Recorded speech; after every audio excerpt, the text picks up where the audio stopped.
आज की इस क्लास में हम चाल के बारे में डिस्कस करने वाले हैं और यहाँ पर देखेंगे कि चाल के प्रकार क्या होते हैं और चाल का एसआई मात्रक और ये कैसी राशि है। तो देखो यहाँ पर हम सबसे पहले देखते हैं कि चाल किसे कहते हैं, यानी कि स्पीड क्या होती है।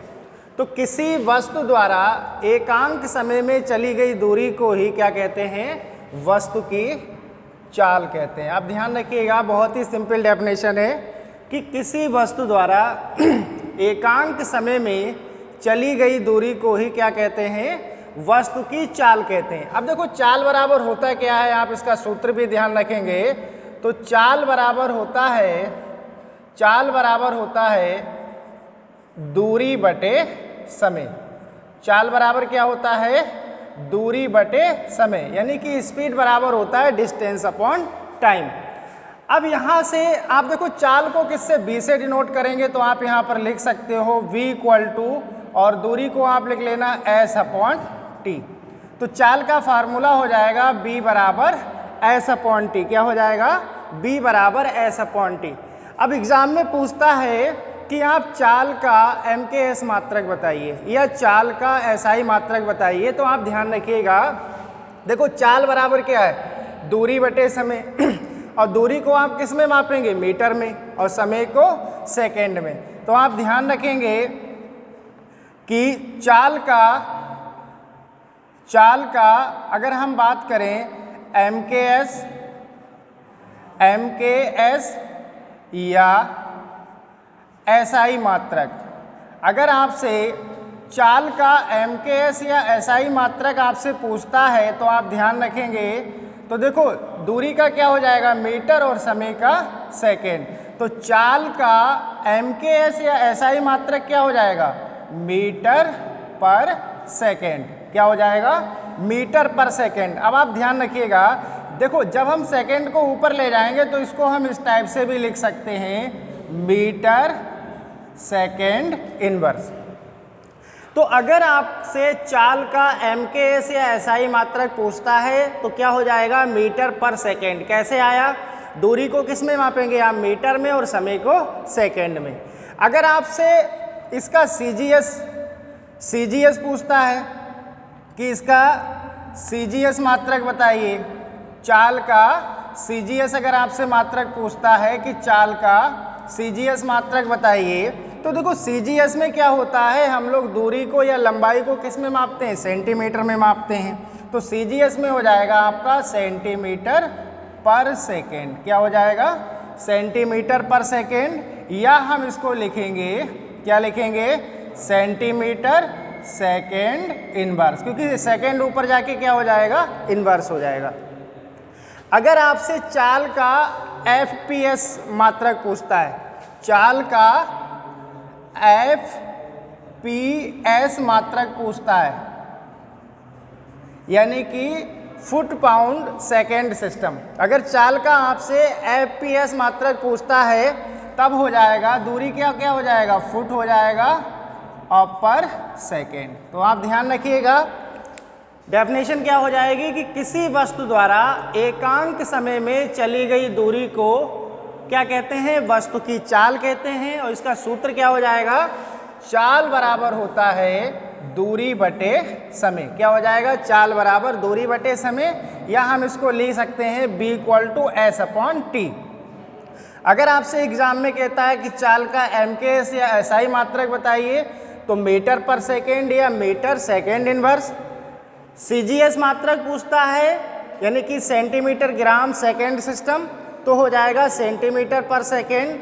और FPS मात्रक पूछता है फुट पाउंड सेकेंड सिस्टम, तो हो जाएगा फुट पर सेकेंड। अब आप ध्यान रखिएगा, मैं यहाँ पर कुछ पॉइंट लिख दे रहा हूँ जो बहुत ही इम्पॉर्टेंट है, एग्जाम में पूछता है। ध्यान रखिएगा आप कि चाल एक अदिश राशि है। आप ध्यान रखिएगा, चाल कैसी राशि है, चाल एक अदिश राशि है। एग्जाम में पूछता है कि चाल कैसी राशि है, तो ध्यान रखिएगा चाल कैसी राशि है, अदिश राशि है। नेक्स्ट ये पॉइंट आप ध्यान रखिएगा कि चाल हमेशा पॉजिटिव होती है। ध्यान रखिएगा, चाल कैसी होगी, हमेशा पॉजिटिव होती है। तो आप लिख लीजिएगा चाल हमेशा धनात्मक होती है। कैसी होती है, धनात्मक होती है।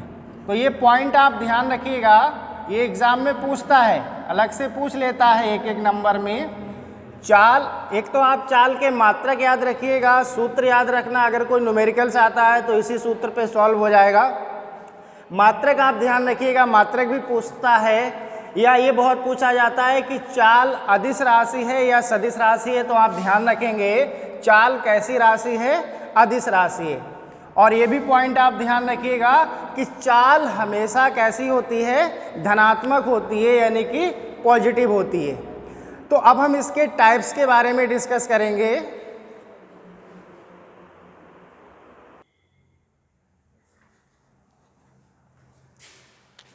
अब देखो, चाल के प्रकार में सबसे पहले हम देखेंगे एक समान चाल। तो देखो, टाइप्स ऑफ स्पीड में पहला हो जाएगा हमारा एक समान चाल। एक समान चाल यानी कि यूनिफॉर्म स्पीड। तो देखो, एक समान चाल क्या होती है कि यदि कोई गतिमान वस्तु समान समय अंतरालों में, ध्यान रखिएगा, यदि कोई गतिमान वस्तु समान समय अंतरालों में समान दूरियां तय करती है। ध्यान रखिएगा क्या कह रहा है कि यदि कोई गतिमान वस्तु समान समय अंतरालों में समान दूरियां तय करती है तो इस प्रकार की गति को यदि कोई गतिमान वस्तु समान समय अंतरालों में समान दूरियां तय करती है तो इस प्रकार की चाल को क्या कहते हैं, इस प्रकार की चाल को एक समान चाल कहते हैं। आप लिख लीजिएगा, एक समान चाल कहते हैं।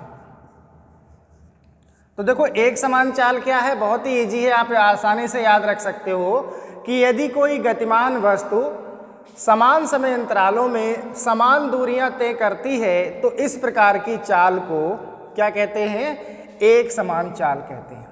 तो देखो, इसको आप किस टाइप से समझेंगे, डेफिनेशन से ही क्लियर हो रहा है कि यदि कोई गतिमान वस्तु समान समय अंतरालों में समान दूरियां तय करती है।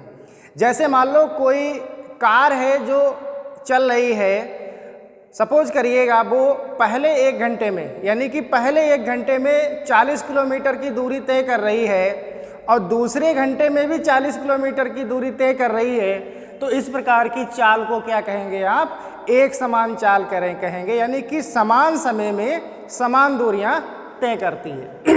नेक्स्ट है हमारा असमान चाल, यानी कि नॉन यूनिफॉर्म स्पीड, असमान चाल।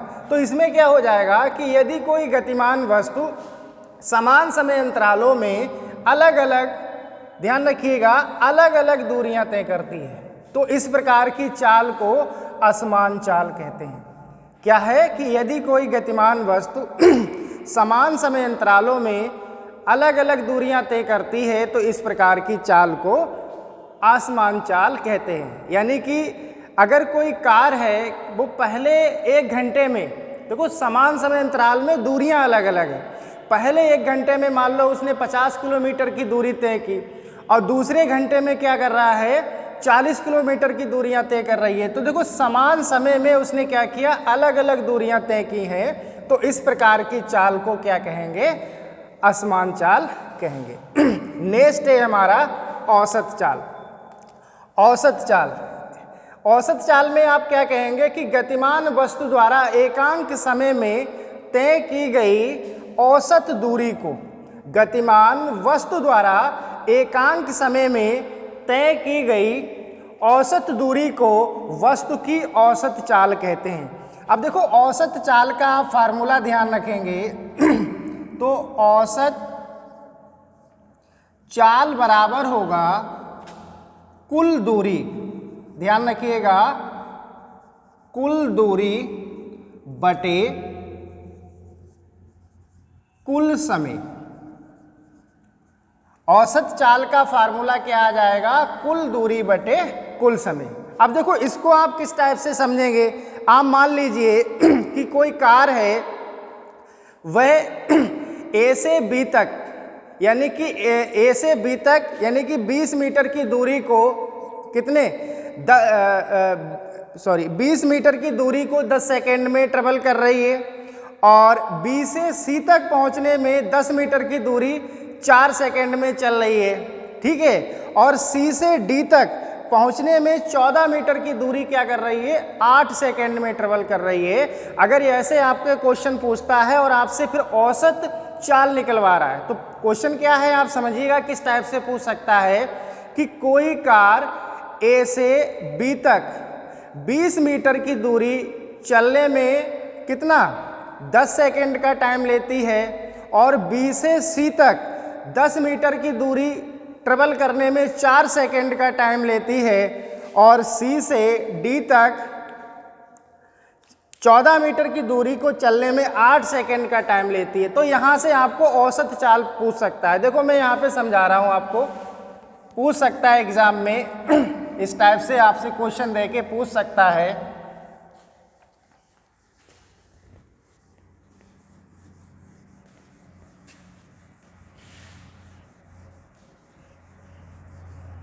समझिएगा आप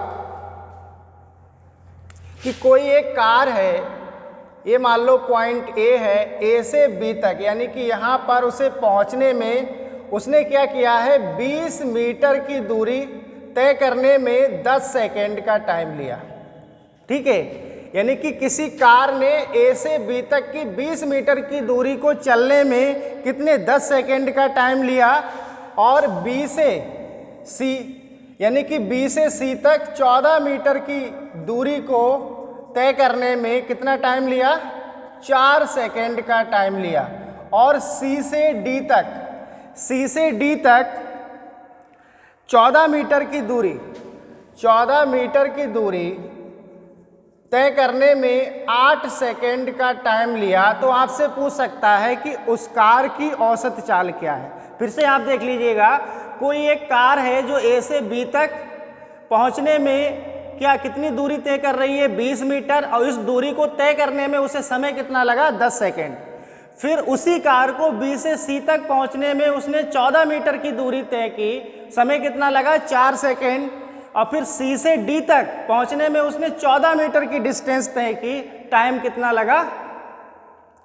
लगा 8 सेकेंड। तो यहाँ से आपसे पूछ सकता है कार की औसत चाल बताइए, कार की औसत चाल बताइए। तो औसत चाल का फार्मूला क्या था, कुल दूरी बटे कुल समय। अब देखो कुल दूरी क्या है, 20 प्लस 14 प्लस 20 प्लस 14, सॉरी इसको आप 10 कर लीजिएगा, 20 प्लस 10 प्लस 14, तो कुल दूरी क्या है 20 metre plus 10 metre plus 14 metre. अब बटे कुल समय कितना है 10 प्लस 4 प्लस 8। अब आप इसको जोड़ लीजिएगा, 20 और 10 14, कितना हो जाएगा 44, कितना हो जाएगा 44 बटे, और टाइम को आप जोड़ लीजिएगा कितना आएगा 22, कितना आ जाएगा 22। देखो 10 4 14, 14 और 8 22। इसको आप कैलकुलेट कर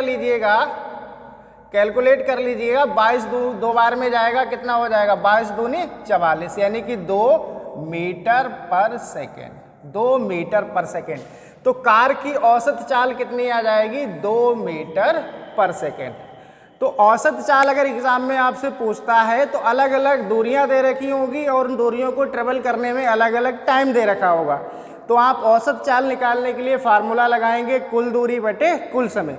कुल दूरी को ऐड कर लेंगे बटे कुल समय को ऐड कर लेंगे, सॉल्व कर लेंगे, जो भी आएगा वो उसकी क्या हो जाएगी औसत चाल हो जाएगी।